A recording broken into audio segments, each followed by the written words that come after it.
Sin embargo, vamos a tratar de hablar solamente de algunos aspectos que no hayan quedado claros o que valga la pena aclararlos eh, en aspectos diríamos, claves en la fisiopatología de la desnutrición. Por favor, quisiera que me informen si tienen un buen retorno de audio. Sí, doctor. Ya, perfecto.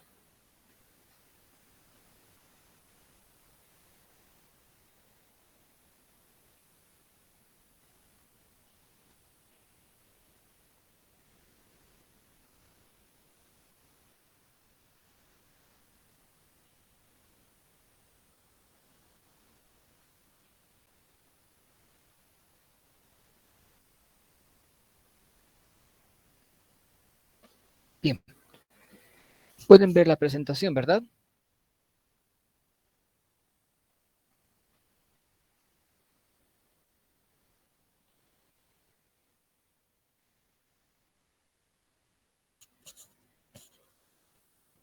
¿Pueden ver la presentación?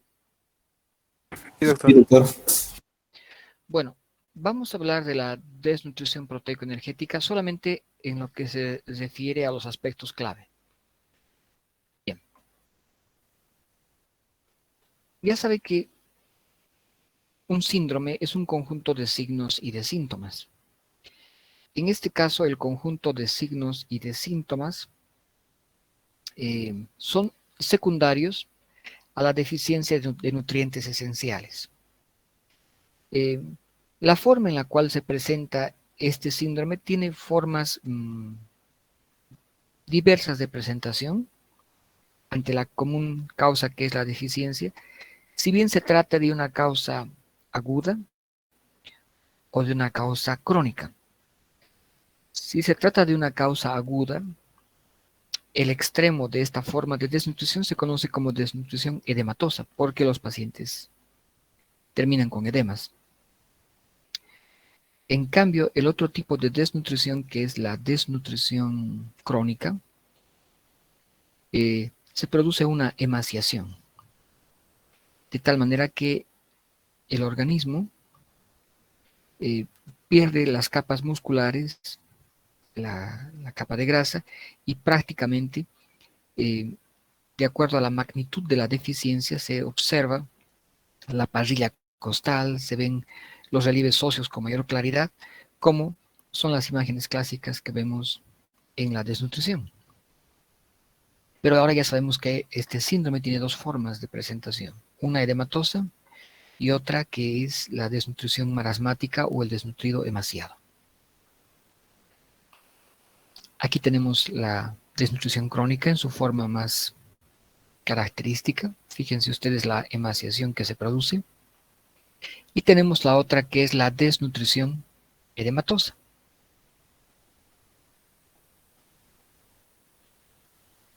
Bien.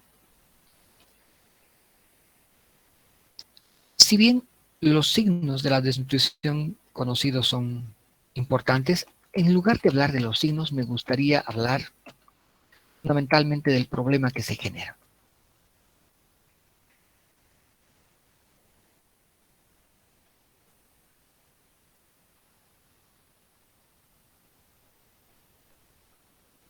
Bien.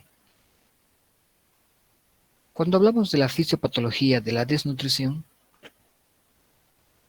sería importante comprender que lo que se va a producir frente a esta deficiencia de nutrientes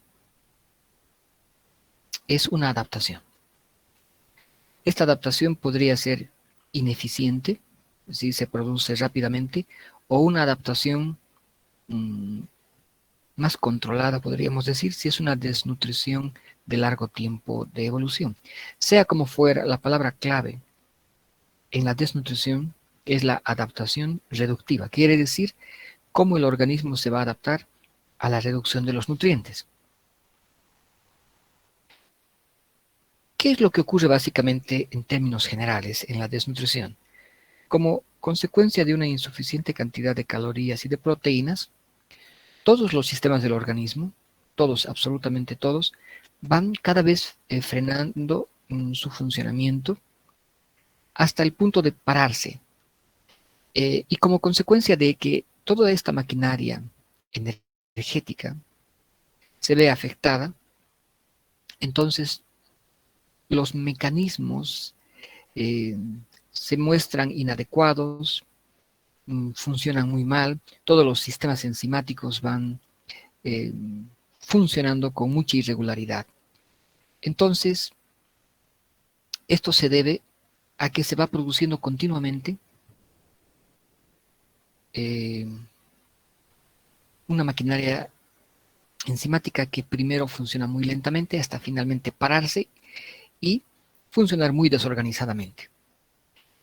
Esto hacemos porque si entendemos la vida como energía, al no obtener suficiente fuente de energía a través de los alimentos, entonces todos los sistemas enzimáticos empiezan a reducir para no consumir la poco que llega. Es decir, la adaptación reductiva tiene un objetivo: sobrevivir.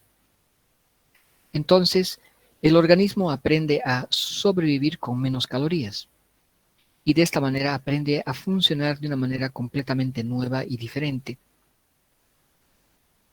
Esta adaptación reductiva va a variar en sus partes. Por ejemplo, veamos lo siguiente. ¿Cuál sería la fisiopatología de la desnutrición cuando estamos hablando de un largo periodo de desnutrición? Una desnutrición crónica.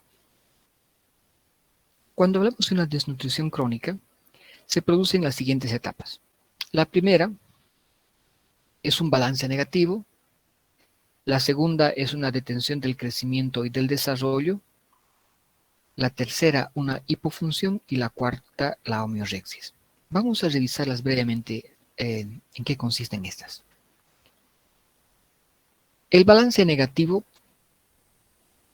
como consecuencia de esta situación en la cual no llegan suficientes cantidad de nutrientes y se produce un desequilibrio, entonces se producen manifestaciones de este balance. Pérdida de peso es uno de ellos, la dilución es el segundo y la atrofia es el tercero. Cuando la desnutrición continúa en este largo periodo, pasamos a una segunda etapa donde ya como consecuencia de que esta maquinaria energética ya no solamente está funcionando lento, sino que se ha parado, se produce una detención del crecimiento y del desarrollo.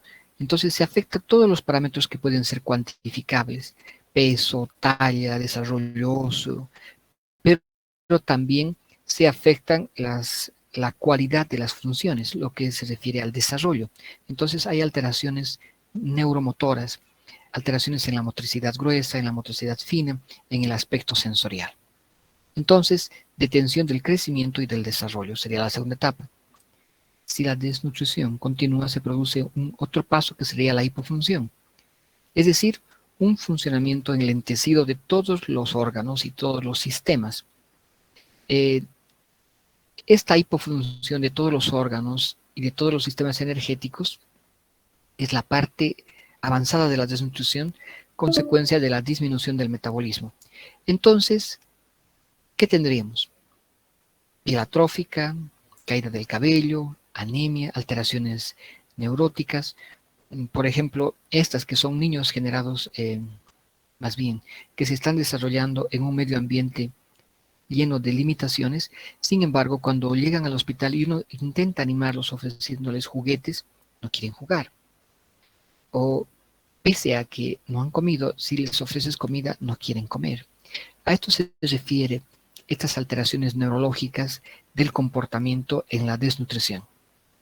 Y finalmente la etapa que viene siendo, diríamos, la etapa más avanzada de la desnutrición crónica, se conoce como homeorexis.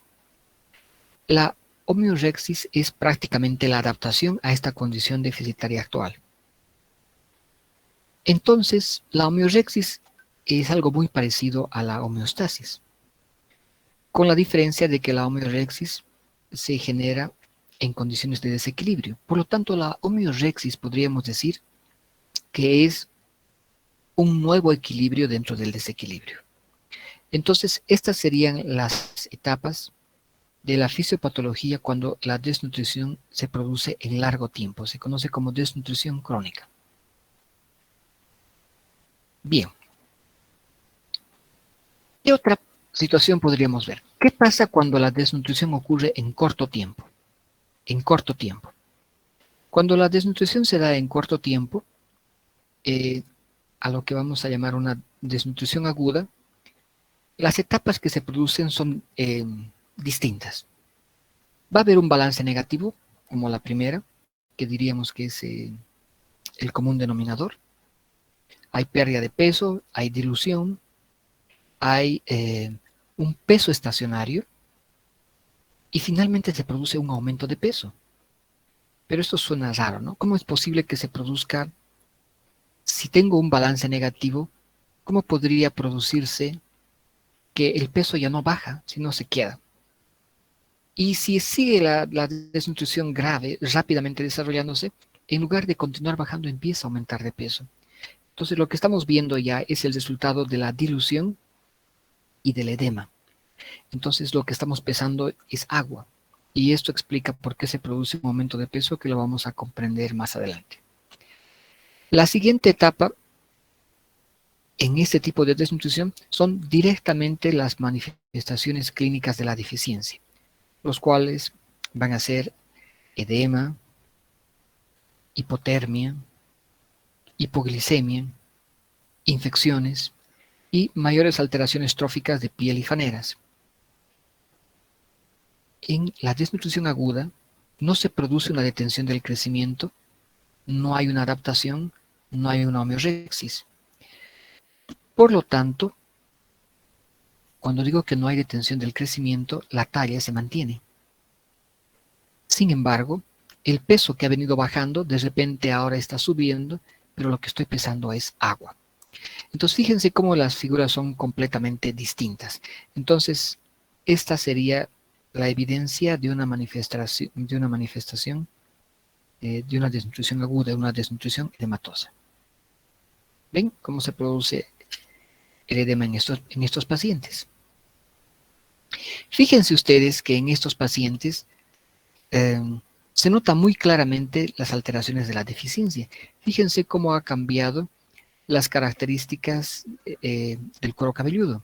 Ha perdido su color. Hay alteraciones importantes de la piel, alteraciones tróficas. La piel evidencia manifestaciones de la desnutrición más claras. Por ejemplo, estas no se produce una desnutrición aguda que se conoce como dermatosis. Entonces, la dermatosis son manifestaciones de una desnutrición aguda. El edema son manifestaciones de la desnutrición aguda.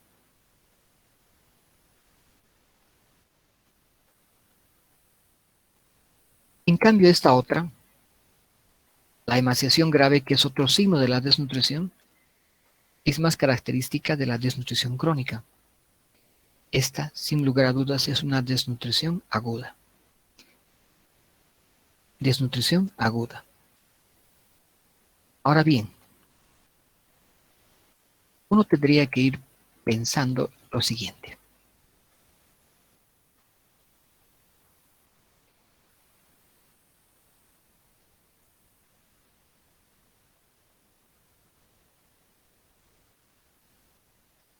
Entonces, no es cuestión de una desnutrición que se produce rápidamente, que es una desnutrición aguda y una desnutrición crónica. Básicamente esa es la situación. En realidad sí, pero también hay parámetros que tienen ambas condiciones asociadas. Entonces, si bien la forma básica de entender la desnutrición son estas dos formas, también es importante entender de que hay niños que ya vienen con una desnutrición crónica, son niños que son prácticamente piel y hueso, a lo cual se conoce como una desnutrición emaciada o marasmo, pero les da una diarrea o se pegan una neumonía, y por lo tanto estos niños que estaban en homeorexis, haciendo un equilibrio dentro de su desequilibrio, con esta nueva enfermedad se desequilibran. Entonces, la desnutrición se reagudiza y en estos niños que son piel y hueso aparece edema. Entonces, a este tipo de desnutrición se conoce como desnutrición crónica reagudizada o marasmo Kwashiorkor, que tiene ambas características. Los niños que llegan a los hospitales son aquellos que tienen esta forma de desnutrición, aquellos que son piel y hueso y que de repente se pegaron alguna infección y estando equilibrados en su homeorexis se reagudizan teniendo edema. El otro grupo son los niños que no se equilibraron, son los desnutridos agudos. Entre los dos se presentan cerca del 80% de los niños que llegan al hospital. Los que son desnutridos crónicos, puros, como están en su homeorexis, pues generalmente si llegan al hospital es porque fueron traídos por personal de salud, porque como estos niños no están descompensados, pues sus papás no los traen al hospital. Pero requieren intervenciones sin lugar a dudas. Bien, entonces tratemos de entender cuáles son las características de esta situación. Veamos un poco esta situación. Tenemos una desnutrición aguda y tenemos una desnutrición crónica. Entonces, los signos cardinales de la desnutrición son las manifestaciones clínicas de ambos tipos de desnutrición. El edema, las alteraciones tróficas de piel, la emaciación, la talla baja cuando hablamos de la desnutrición crónica. Entonces, este conglomerado de síntomas que pueden presentarse tanto en la desnutrición aguda y la desnutrición crónica se conocen como los signos cardinales de la desnutrición. Pero si quisiera caracterizar la fisiopatología de uno y de otro, entonces podríamos decir lo siguiente.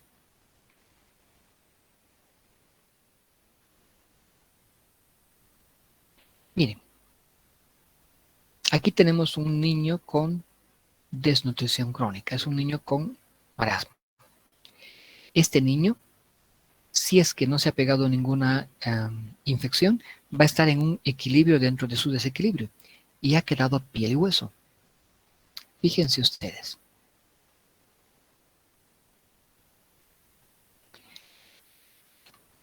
¿Qué es lo que ha hecho este niño? Como no recibía suficiente cantidad de calorías y proteínas, ha consumido sus propias reservas. Con toda seguridad, las reservas de glucógeno que están almacenados en el hígado se han debido terminar en las primeras 12 a 24 horas. Cuando ya no tenía suficiente cantidad de energía, pero la desnutrición se producía lentamente y continuamente, pero insuficiente, empezó a consumir las grasas. Como la desnutrición continúa, empezó a consumir los músculos. Entonces, no solamente ha consumido estos músculos que ustedes ven acá, de los miembros inferiores y los miembros superiores, se ha consumido todo el músculo que existe. Por lo tanto, si el corazón está hecho de músculo, el corazón también ha sido consumido de alguna manera. Entonces, en el marasmo se utilizan las propias reservas. Como se está utilizando las propias reservas para vivir, lo que hace el organismo es producir un ahorro energético. Más o menos, ¿qué ocurre? Es como si estuviéramos en un edificio y nos dirían, bueno, estamos con alguna deficiencia de energía, por favor, cada tercer piso del edificio, que debe tener unos 20, cada tercer piso, por favor, les voy a pedir que apaguen las luces desde las 8 hasta las 12 de la noche. Desde las 8 de la noche hasta las 12 de la medianoche. Entonces, cada tercer piso empiezan a apagar las luces. Pero he preparado al edificio anticipadamente de este cambio. Como la desnutrición va a continuar, voy a decir, bueno, el problema continúa, así que por favor les ruego que ahora vayan apagando cada piso, un piso sí y un piso no, un piso sí o un piso no. Entonces todo el edificio se va preparando para equilibrar un poco sus demandas de energía. Ya saben que hay poca energía y todos los que viven en ese edificio se empiezan a preparar. Y se empiezan a pagar los pisos. Un piso sí, un piso no, un piso sí, un piso no. Y finalmente la cosa es más grave y decimos, bueno, la verdad es que ya no tenemos energía. Por lo tanto, solamente vamos a dar energía por horas y por pisos. Por lo tanto, del piso 1 al piso 5 solamente vamos a tener luz 2 horas. Las siguientes horas del piso 7 al piso 8, en fin. En este caso, es el mejor ejemplo de lo que ocurre en este niño. Se han ido apagando cada uno de los sistemas en forma paulatina. Por lo tanto, se ha empezado a ahorrar la energía y no se han producido grandes protestas. Vamos a entender protestas como deficiencias de vitaminas.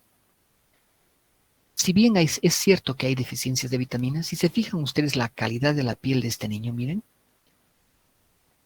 es muy diferente a la calidad de la piel del niño con kwashiorkor, donde muestra severas deficiencias. No decimos que no muestre deficiencias. Lo que estoy diciendo es que las deficiencias no se notan tan claramente como en el desnutrido agudo. ¿Por qué? Porque han ido avisando que iban a apagar la luz poco a poco. Por lo tanto, la maquinaria energética primero ha empezado a funcionar más lento, hasta que finalmente se ha parado. Por lo tanto, no habían protestas, porque no habían demandas. Si no hay demandas de vitaminas, porque los sistemas enzimáticos se han parado, no hay síntomas de deficiencias. No hay síntomas importantes de deficiencia.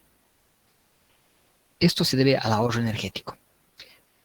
Pero como para poder conseguir esto, he tenido que parar la síntesis de todas las moléculas de alta energía. Por lo tanto, todo lo que se estaba produciendo, multiplicándose, se para. Por lo tanto, si quiero mirar la médula ósea, voy a tener una anemia que probablemente no se note claramente. En el estómago y el intestino, las células que normalmente deberían estarse multiplicándose, no lo hacen, por lo tanto hay una atrofia intestinal y hay una mala absorción como consecuencia. Si miro los huesos, hay una disminución de la velocidad del crecimiento. Entonces, estos niños con toda seguridad van a afectar la talla, van a dejar de crecer para no demandar energía. Fíjense ustedes que es un niño que tiene esta clásica característica. No hay edema. No hay edema. Por lo tanto, si yo le mediría la cantidad de proteína en el suero, que se llama proteína sérica, la proteína estaría o normal o ligeramente disminuida. Lo usual es que esté ligeramente disminuida. La proteína sérica, si yo quiero medir la proteína de su cuerpo y le hago un examen para medir sus proteínas séricas, resulta que, pese a tener esta pinta, sus proteínas apenas están disminuidas. ¿Alguien se animaría a decirme de dónde ha sacado las proteínas si no come?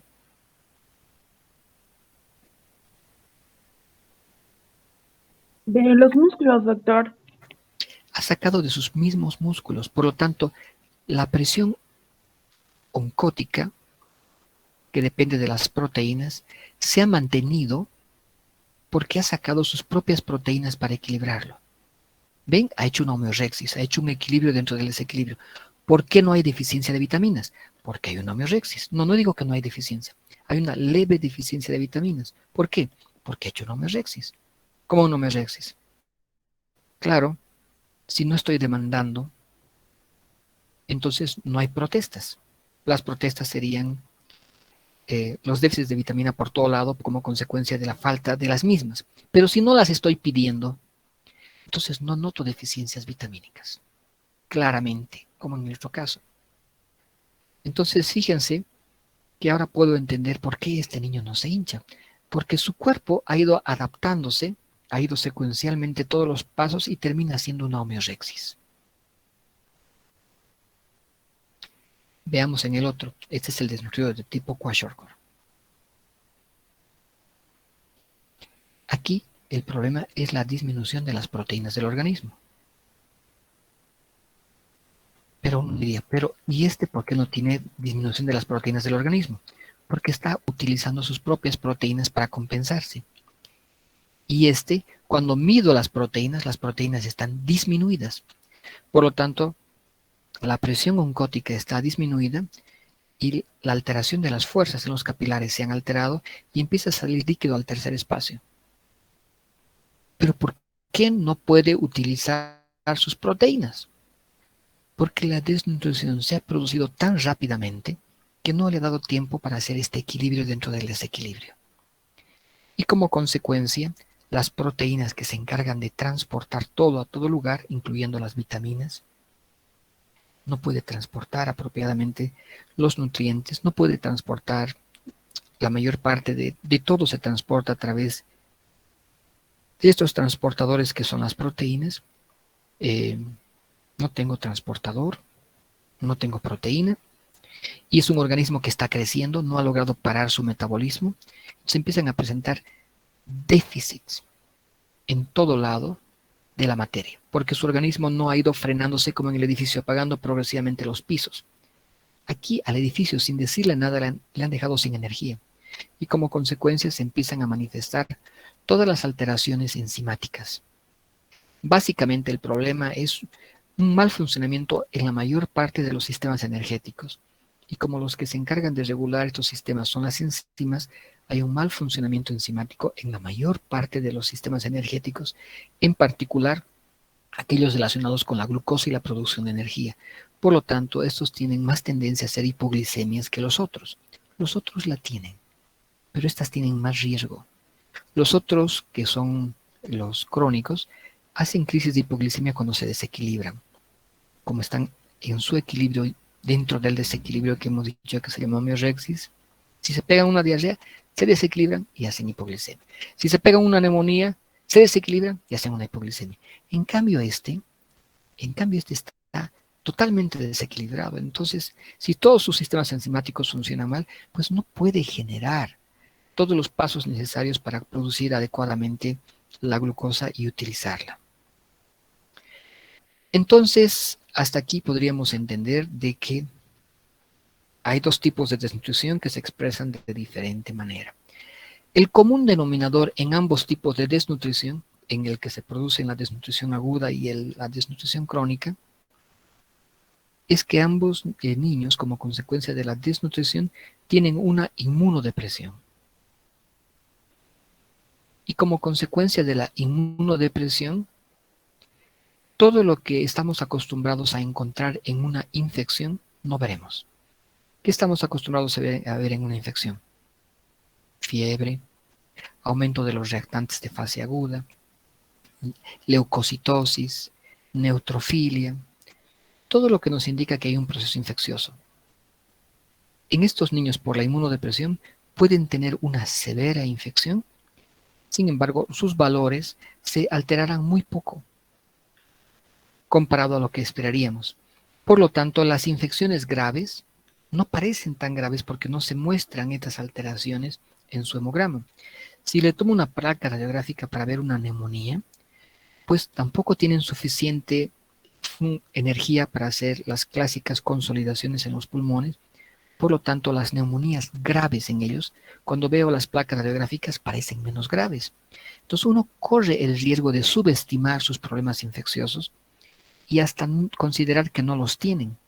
Lo que pasa es que no logran expresar los procesos infecciosos por la inmunodepresión que se produce en ambos tipos de desnutrición, tanto en la desnutrición aguda como en la desnutrición crónica.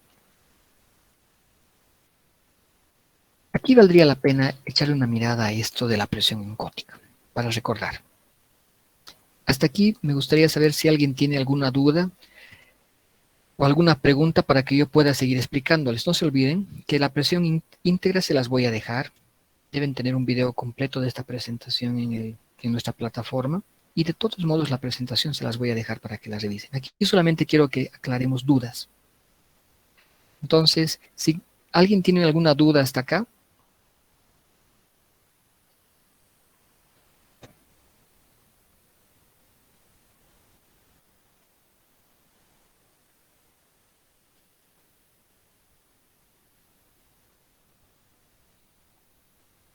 Ok, volvamos al show entonces.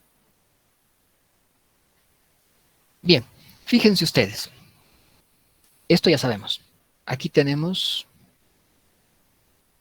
un capilar en el extremo arterial y en el extremo venoso. En el extremo arterial predomina la presión hidrostática. ¿Cómo predomina la presión hidrostática, cuya presión depende de la fuerza con la cual el corazón está latiendo e impulsando la sangre por todo el sistema arterial? La presión hidrostática depende de ese bombeo. Entonces, en este lado del capilar, la presión hidrostática es mayor que en este lado. Y por lo tanto, por esta presión, el líquido tiende a salir hacia afuera. Tiende a salir hacia afuera. La permeabilidad, sin embargo, se mantiene. No tengo un proceso que me altere la permeabilidad, por lo tanto se me va saliendo el líquido. En el otro extremo del capilar, la presión hidrostática no es tan importante, pero es más importante la presión oncótica, que depende de la cantidad de proteínas. Por lo tanto, por aquí, el líquido que salió vuelve a ingresar. Eso es lo que normalmente ocurre. En el niño con desnutrición crónica, estas presiones se mantienen. La presión hidrostática predomina en este lugar y la presión oncótica predomina en este lugar. Pero ¿cómo es posible si no come proteínas? Sí, pero está poniendo sus propias proteínas para generar que las proteínas acá en el capilar no se alteren. ¿Qué pasa en el desnutrido de tipo kwashiorkor? Pues las proteínas no se pueden utilizar. No utiliza sus propias proteínas como el desnutrido crónico, porque como la desnutrición se ha producido tan rápidamente, no ha dado tiempo al mecanismo de adaptación. Entonces, como acá disminuye la presión oncótica, lo que ocurre es lo siguiente. Por el extremo capilar sale líquido porque predomina la presión hidrostática, pero como la presión oncótica se ha perdido, no retorna como se debería esperar. Entonces, como consecuencia, tenemos una pérdida más hacia afuera y casi nada que ingresa porque no tengo proteínas que me generen la presión oncótica. Y como consecuencia se va generando un edema, cosa que no ocurre en el desnutrido crónico. Ahora bien, pensaremos qué consecuencias van a generarse como consecuencia de esta alteración de la presión oncótica en un desnutrido agudo que no ha hecho una homeorexia. Si el líquido está saliendo por aquí y no está ingresando por acá, tengo cada vez más y más edema.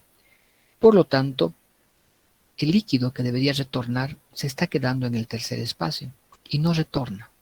Como el líquido no retorna en cantidad suficiente por el extremo venoso del capilar, tengo menos volumen intravascular efectivo, porque se está perdiendo cuando se está saliendo. Como tengo un menor volumen intravascular efectivo, alguien se va a dar cuenta del problema. Ese alguien es el riñón, que se va a dar cuenta que el volumen intravascular efectivo ha disminuido. Si el volumen intravascular efectivo, es decir, la cantidad de líquido que le está llegando al riñón es menor, ¿alguien podría decirme cómo se va a defender el riñón?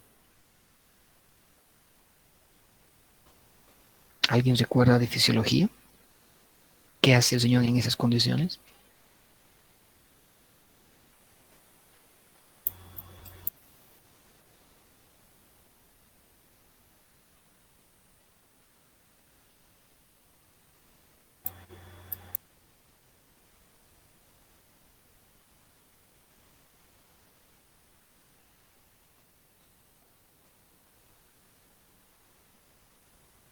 Desencadena el sistema renina-angiotensina-aldosterona.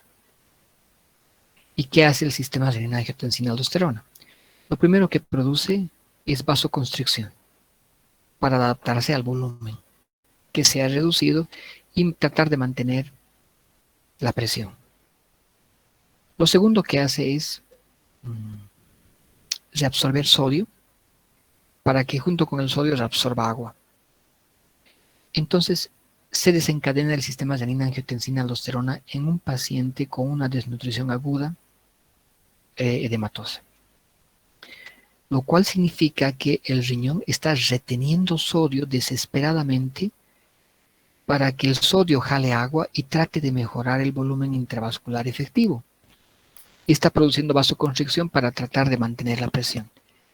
Pero el problema de fondo no se ha solucionado, porque la cantidad de proteínas no existen en el desnutrido agudo.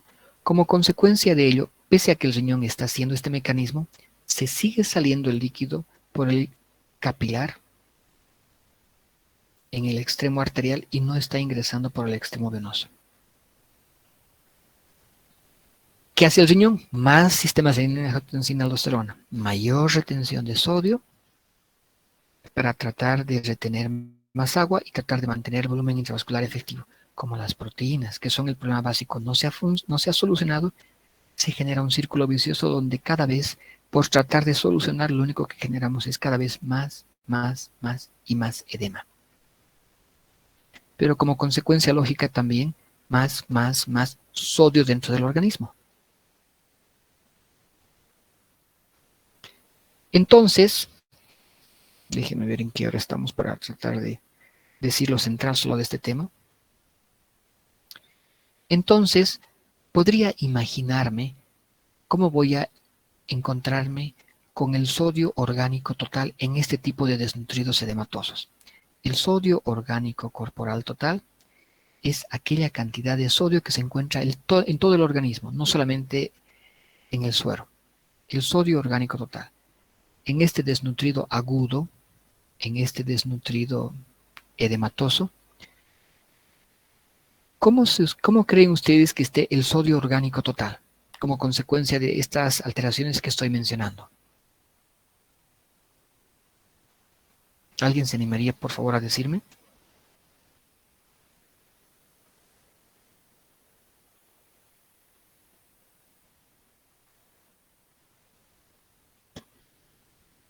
Es solamente utilizar el sentido común. Elevado, habría una hipernatremia. Habría un sodio orgánico total aumentado. La pregunta básicamente fue esta. La respuesta es correcta. Sí, parecería lógico que también debería haber una hipernatremia. Parecería lógico. Ahí estoy pensando en mi sentido común. Pero ahí necesito poner un otro pensamiento, que es el pensamiento científico, que no siempre coincide con el sentido común. Ok, mi sentido común me dice que voy a tener más sodio orgánico total. Cierto, voy a tener mayor cantidad de sodio orgánico total. Ahora, ¿qué voy a hacer? Si yo como médico agarro y digo, por favor, midan el sodio de este paciente. El sodio, lo que voy a medir es el sodio sérico, porque es lo único que puedo medir. No puedo medir todo el sodio del organismo. Solo puedo medir el sodio sérico. Agarro, introduzco la aguja, saco la sangre y estudio el sodio.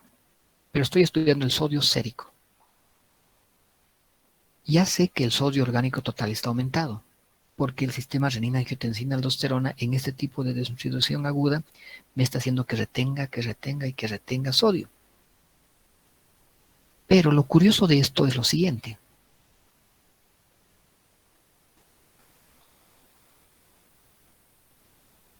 Cuando uno se pregunta, ¿y cómo están los electrolitos en el desnutrido? Bueno, si es un desnutrido agudo o es un desnutrido reagudizado,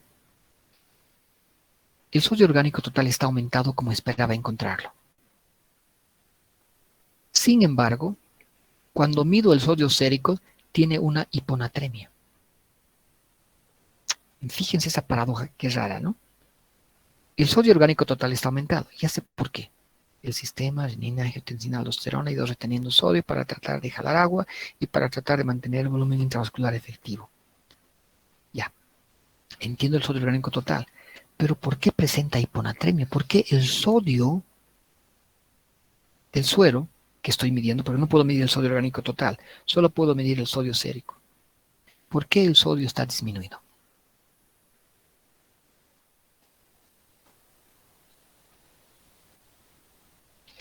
Porque se ha ido acumulando en los tejidos extravasculares. Más o menos. Pero hay una respuesta mejor que esa. ¿Alguien tiene alguna otra hipótesis?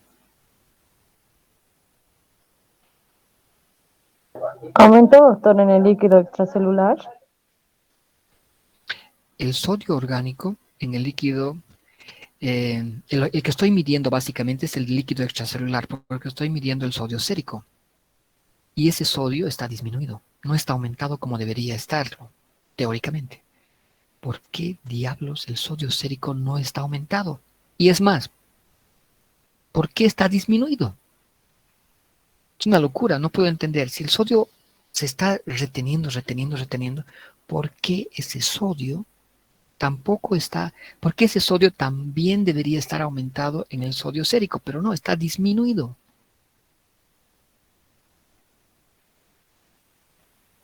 Un intento más, ¿alguien tiene alguna hipótesis razonable? ¿Por qué se ha producido un edema? Miren, la cosa es la siguiente. Si retengo sodio, a ver, voy a hacer una cuestión más simple. Cuando van al cine y se piden pipocas saladas, como consecuencia van a tener sed, van a necesitar tomar mucha cantidad de líquido. ¿Cierto o no es cierto? Cierto, doctor. Cierto. Si empiezo a retener sodio, sodio, ¿qué va a hacer el sodio? Va a retener agua. El problema es que voy a retener más agua que sodio. Por cada sodio que retengo más agua. Por cada sodio que retengo más agua. Por cada sodio que retengo más agua. Entonces, ¿qué pasa? Tengo una hemodilución. Por lo tanto, no puedo darme cuenta que el sodio sérico está aumentado porque hay una cantidad mucho mayor de agua. Entonces, el sodio sérico está diluido. Por eso es que cuando mido está bajo. Y sale una hiponatremia.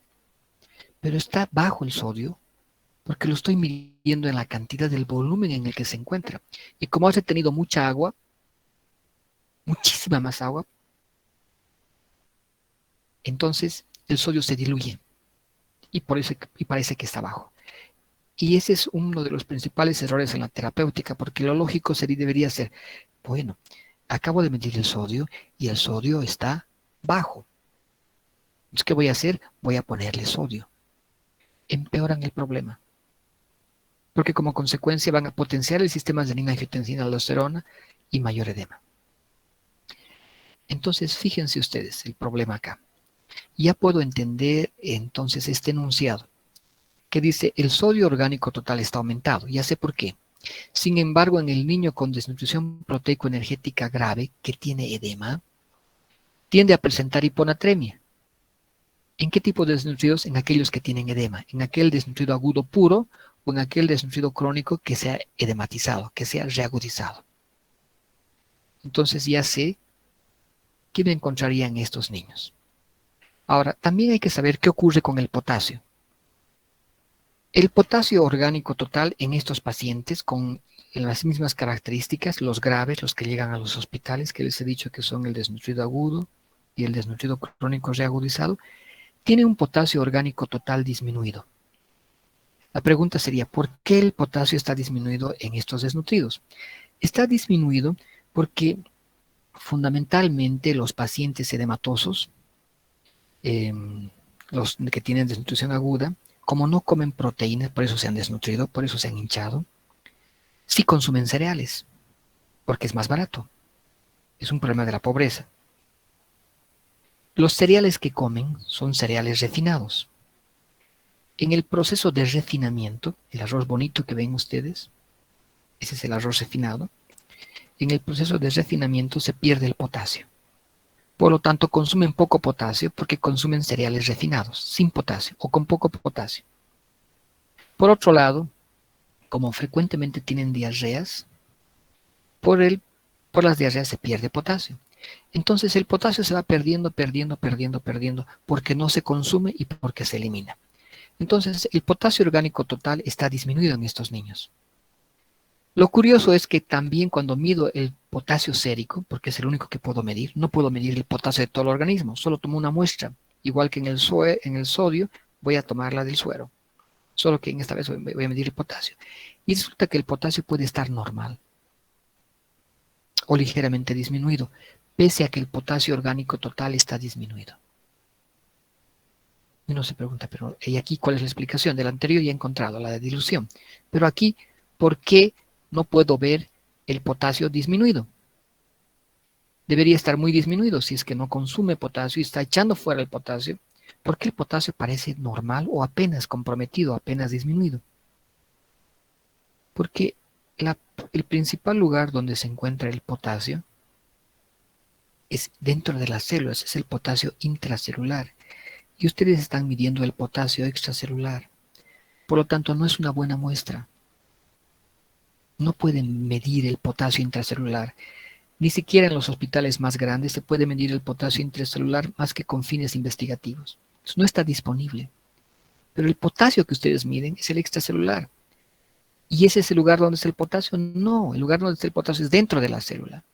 Es intracelular y no pueden medirlo.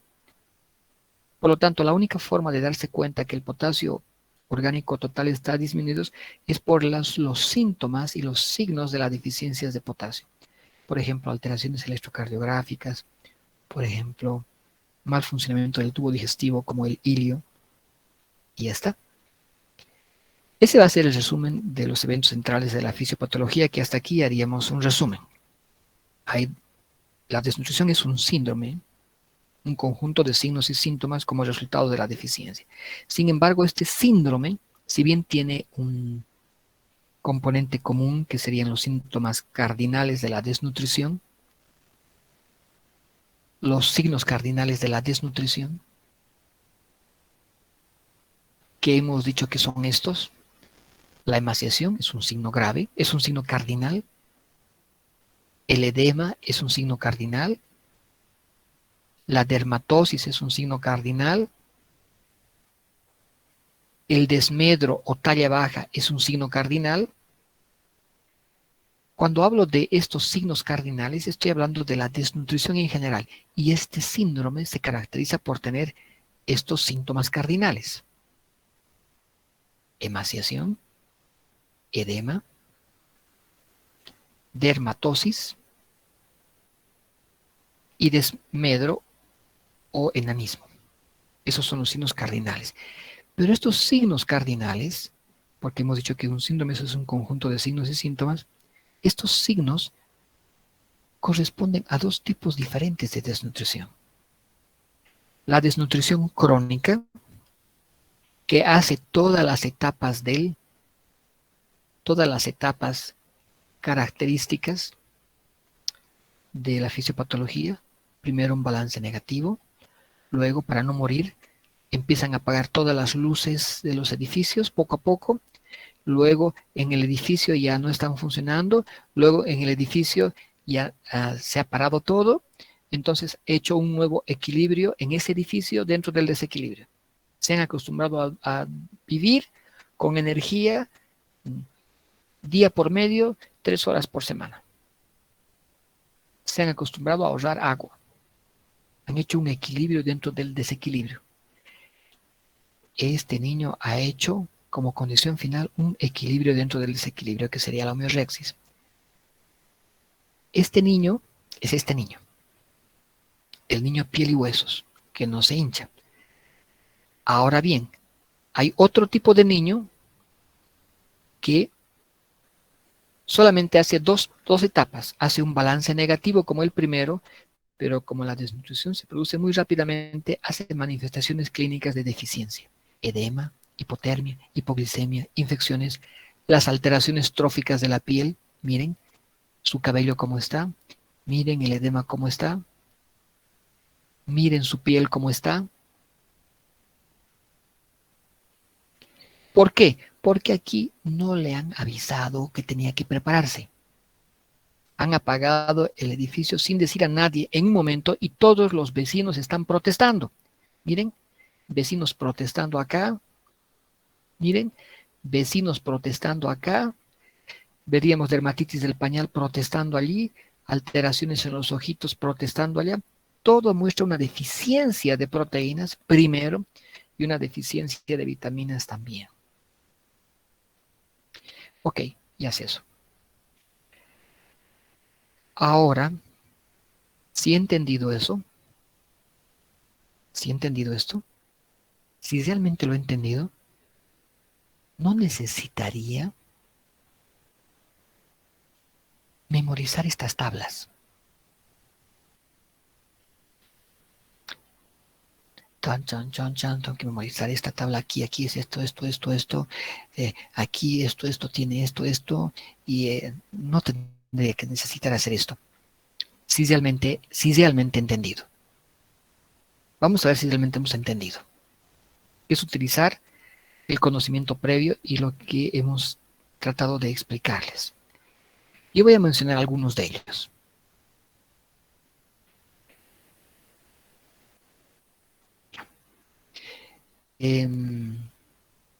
Los niños pueden desnutrirse a cualquier edad.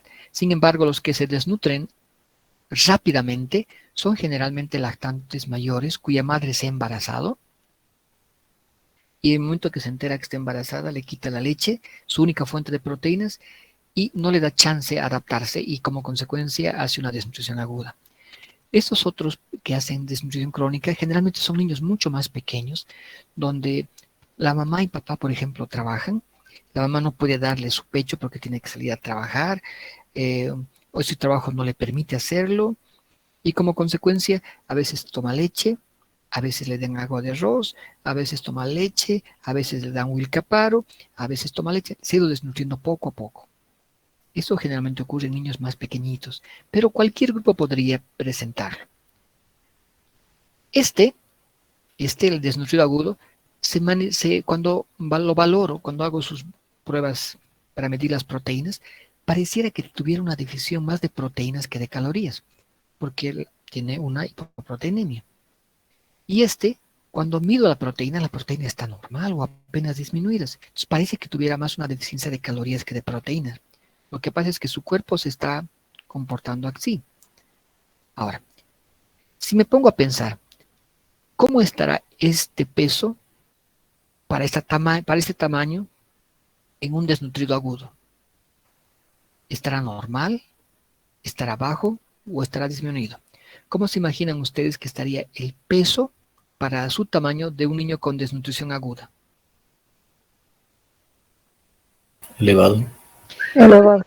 Elevado si es que está con edema. Edema. Pero si está sin edema, digamos que es una desnutrición leve todavía o moderada, no se va a hinchar, va a estar disminuido para su talla.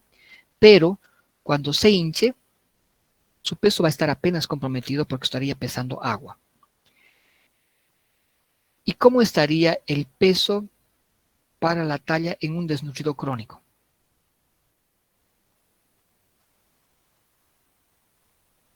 Normal para su talla, doctor, porque también ha habido un crecimiento deficiente.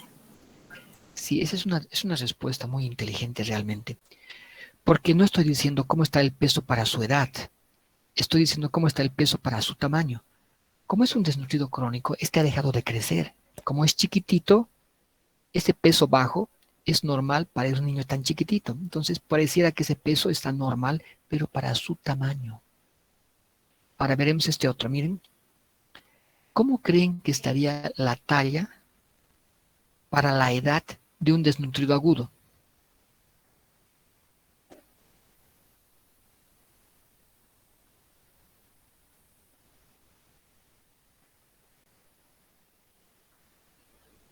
Normal. Normal. ¿Por qué? Porque a no le han dicho que tiene que ahorrar. Es una desnutrición de corto tiempo de duración. Por lo tanto, no ha llegado a afectar la talla. Pero en cambio, en este otro desnutrido crónico, he sido desnutriendo largo tiempo, la talla está baja para su edad. Hemos dicho que los dos tienen alteraciones de la glicemia, solo que en es más probable que en Y quisiera que estudien algunas otras particularidades, además de por qué hay hipoglicemia aparte de lo que he explicado. Voy a medir la proteína. Este es un desnutrido agudo. Están viendo mi flecha que se mueve, ¿verdad? ¿Ven o no ven? Sí, doctor. Ya, donde estoy moviendo la flecha es el desnutrido agudo y este es el desnutrido crónico. Voy a medir la proteinemia sérica. ¿Cómo creen que esté la proteinemia en este desnutrido agudo? Normal. ¿Alguna otra opinión más? ¿Cómo creen?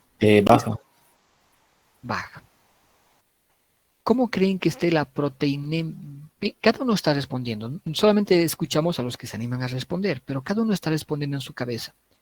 ¿Cómo creen que esté la proteinemia? Estoy midiendo la proteína sérica en este desnutrido crónico. Levemente, Normal. ¿Normal o ligeramente disminuida? ligeramente disminuido. Uno de los dos. En conclusión, en este está baja. ¿Por qué está baja? Porque no puede utilizar sus propias proteínas para compensar la presión. ¿Y por qué no come proteínas? En cambio, en este está normal la proteína o poco disminuida.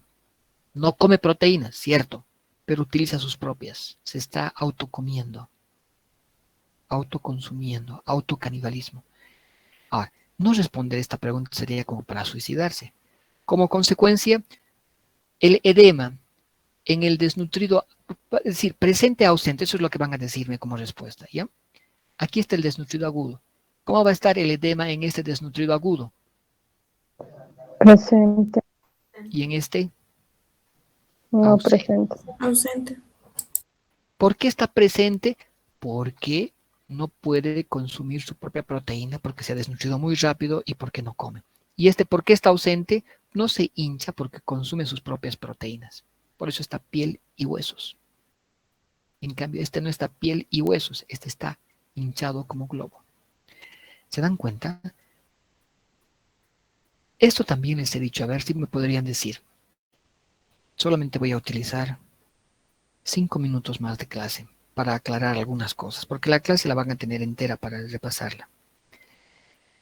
Ya saben que este es el desnutrido agudo y este es el desnutrido crónico. ¿Cómo estarán las alteraciones de piel y faneras? La respuesta sería muy marcadas, poco marcadas. Esa es la opción. O es muy marcada o poco marcada. ¿Ya? Esa es la respuesta que espero. Este es un desnutrido agudo. ¿Están muy marcadas o poco marcadas? Poco marcadas. Poco marcadas. Poco marcadas. ¿Y en el desnutrido crónico? Muy marcadas. Pues, Ok, ahí se han equivocado. ¿Por qué? Al desnutrido agudo, ¿le han dicho que iban a apagar las luces en el edificio? No, No, no, ha sido todo muy rápido, por lo tanto su organismo sigue funcionando, los sistemas enzimáticos están demandando, las proteínas las necesito porque tengo que transportar, porque los tejidos todavía están activos, entonces voy a tener protestas, huelgas, quisiera decir, huelgas. Entonces las huelgas se van a ver en este. En cambio aquí no voy a ver huelgas. ¿Por qué no voy a ver huelgas? Porque les he dicho que iba a despedir poco a poco y que se preparen y que ahorren 5 años antes del despido. Porque les he dicho en el edificio que iba a apagar la luz poco a poco y he iniciado apagando primero cada mes, luego cada semana y luego cada día y luego finalmente ya no hay energía y voy a dar solamente 2 horas. Y como consecuencia lógica ustedes tenían esto. Como consecuencia lógica tenían esto. En la piel de este niño no tiene alteraciones tróficas significativas. Hay, pero no son significativas. ¿Por qué? Porque no hay protestas. ¿Por qué no hay protestas? Porque no hay demandas. Como no está creciendo, no hay demandas. Como la maquinaria energética se ha parado y su talla ha dejado de crecer, no hay demandas.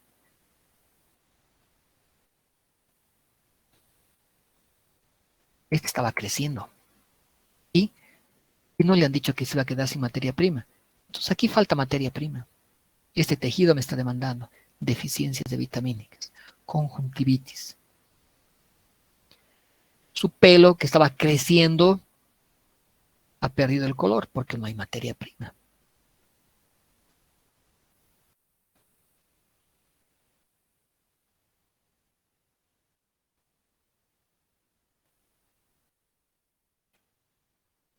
Nutrido hematoso, protestando por falta de proteínas, protestando por falta de vitaminas, dermatitis. Esos se han confundido.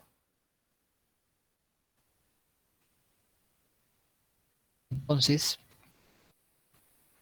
vuelvo a hacer la pregunta para no volver a equivocarme.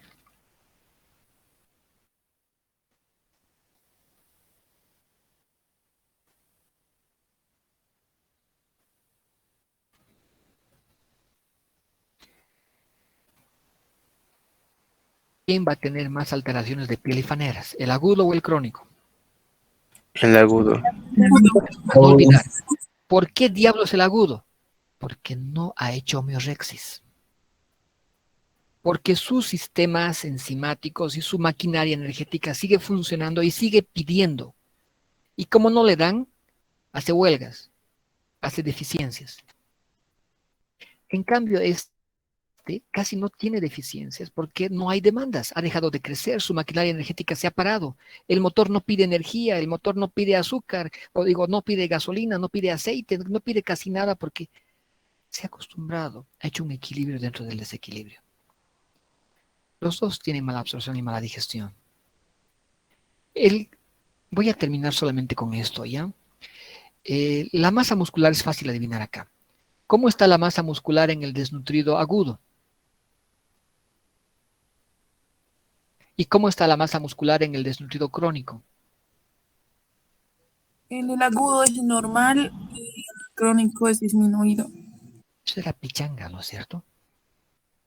¿Cómo está el panículo adiposo en el agudo? ¿Y cómo está en el crónico?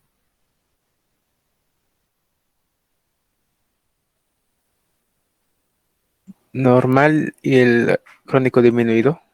Exactamente igual. ¿Por qué? Porque se ha desnutrido tan rápido que no ha hecho homeorexis.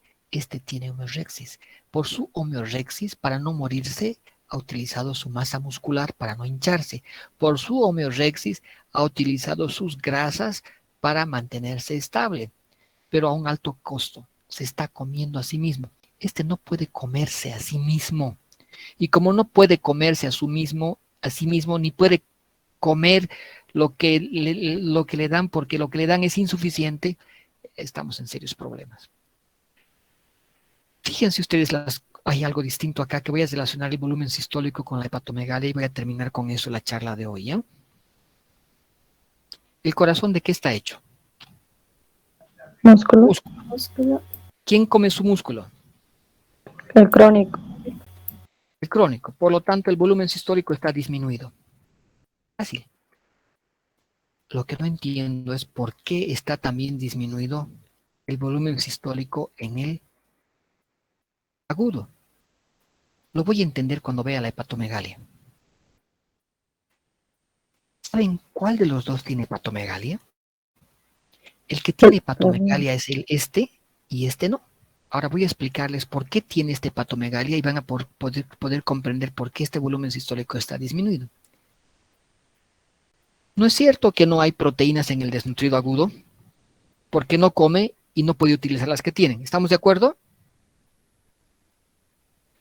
El desnutrido agudo no puede usar sus proteínas y no le dan. Como consecuencia hace edemas, ¿cierto? Cierto. Sí. Bueno, su hígado, su sistema, en su desesperación, con falta de un homeorexis, trata de hacer algo. Y ese algo es, formaremos lipoproteínas. Y al formar lipoproteínas, su hígado se llena de grasa. Y por eso tiene una hepatomegalia. En un intento desesperado de producir proteínas, lo que produce son lipoproteínas. Y hace que su hígado se llene de grasa. Y esta grasa también se va a su corazón. Y el corazón se llena de grasa. Hace infiltración grasa en el corazón. Por lo tanto, la masa muscular pierde su calidad de contracción. Porque no solamente es músculo con grasa. Y por eso también el volumen sistólico está disminuido. Y tiene hepatomegalia. ¿Por qué tiene hepatomegalia?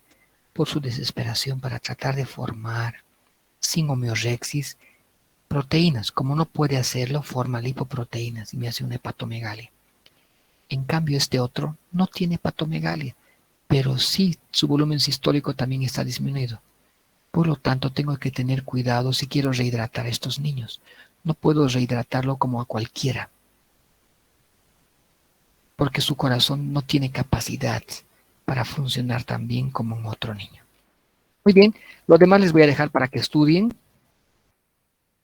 y me preguntarán en las prácticas,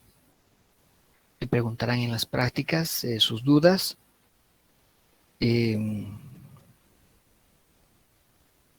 También vamos a ver algunos casos clínicos de esto. Así que todavía tenemos que agasar un poquito más la idea, ¿no es cierto?, de la fisiopatología de la desnutrición. Bien, creo que aquí vamos a quedar. Hemos empezado un poquito tarde porque hemos empezado a las 8:10, a las 7:10, entonces estamos terminando 8:15. No vale la pena hablar más porque no me van a escuchar. ¿Alguien quiere que le aclare algo hasta acá? ¿Alguien quiere que vuelva a repetir algo hasta acá? Doctor, una duda. Sí, escucho, Johnny. El sodio era el que tenía lo que es la hemodilución. ¿Hay algún otro componente como, por ejemplo, la glucosa que también puede sufrir hemodilución? No, en la glucosa básicamente lo que ocurre, esos niños hacen hipoglicemia, los dos. El que más hipoglicemia se hace es un suicidio agudo, porque para utilizar la glucosa del tubo digestivo hay que hacer hidrólisis. La hidrólisis, para hacer hidrólisis necesitan enzimas funcionando. Las enzimas funcionan mal. Por otro lado, tienen atrofia intestinal, absorben mal. Si quiero utilizar el glucógeno del hígado para convertirlo en glucosa, pues probablemente ya no tenga glucógeno en el hígado. Y si tengo, mis sistemas enzimáticos funcionan mal. Entonces puedo convertir neoglucogénesis, pero mis enzimas no funcionan bien. Entonces, estos factores en conjunto explican por qué tienen tendencia a hacer hipoglicemia estos pacientes. No comen, hipoglicemia. No pueden absorber bien, hipoglicemia. Si comieran algo de alimentos y no estuvieran pensados como tratamiento, probablemente no podrían absorberlas y se eliminarían por la atrofia intestinal. No toleran periodos largos de ayuno, no tienen reservas hepáticas o tienen muy pocas, no pueden convertir en glucógeno sus otras fuentes alternativas eficientemente y como consecuencia tienen tendencia a hacer hipoglicemia. Está bien, muchas gracias. Y hay otros factores más que lo vas a ver en la tabla. Bien. Voy a dejar esta presentación con Vanielis para que reparta a todos ustedes. Y seguramente debe haber algún video de esto mismo en nuestra plataforma. Solo que estas clases en vivo, básicamente trato de resolver algunos puntitos en relación a todo lo presentado que considero lo más importante. Bien. ¿Alguna otra pregunta más antes de despedirnos?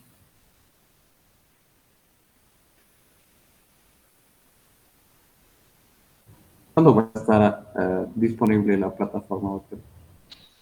Y creo que se va a habilitar ya esta semana. Eso es lo que me decía la doctora Jimena.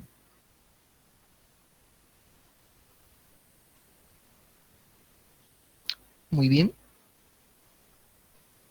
En eso quedamos. Pórtense bien. Nos vemos la próxima. Nos vemos en las prácticas y en la siguiente clase teórica. Bien. Gracias por acompañarme. Buenas noches. Gracias, doctor. Hasta luego, doctor. Hasta luego, doctor. Hola, doctor. Buenas noches. Hasta luego.